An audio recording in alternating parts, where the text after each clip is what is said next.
ओम भगवान विष्णु विष्णु विष्णु विष्णु विष्णु विष्णु ओम ओम ओम काली काली काली काली काली काली काली ओम। चलो शिवम आके तुम गाछ में बैठे क्या कर रहा है? दोस्त बोल कौन सी पेट दर्द हो रहा है दोस्त। चलो तुमको एक वजह से दिखवाते हैं, चलो।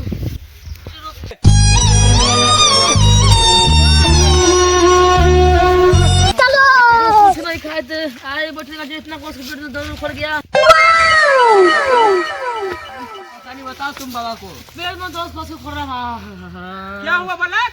पेट में दर्द उखड़ बाबा। अरे इधर आओ।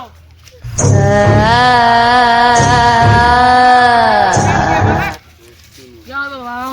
नहीं पता चल गया है। क्या है बाबा? तुम्हारा पेट दर्द करता है। हाँ बाबा। उठो दादी छोड़ नानी छोड़। बाबा क्या बोला है बाबा? ये भोजपुरी है। बाबा कैसे जाता है? पता चल गया है। बताओ ना बाबा जी। तुम्हारा पेट दर्द करता है। हाँ सही बात है। हाँ रुक जाओ, पर देख के हो जाएगा। ठीक बाबा। ओम ओम ओम बहन चोद नानी चोद बहन चोद। बाबा क्या मंत्र है? बार बार ना बोला। भोजपुरी मंत्र बा। ये कहाँ से? भोजपुरी मंत्र बा। हाँ भोजपुरी मंत्र बा।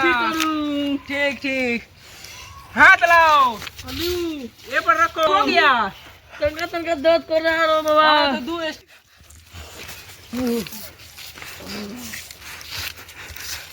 जी मंगल।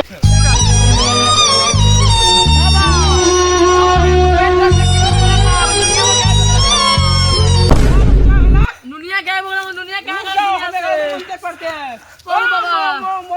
आ गया। हाँ बाबा है। हाँ। हेलो गाइस, हमारा सगा वीडियो समाप्त हो चुका है। आप देखिए अगला रैप बनते हैं।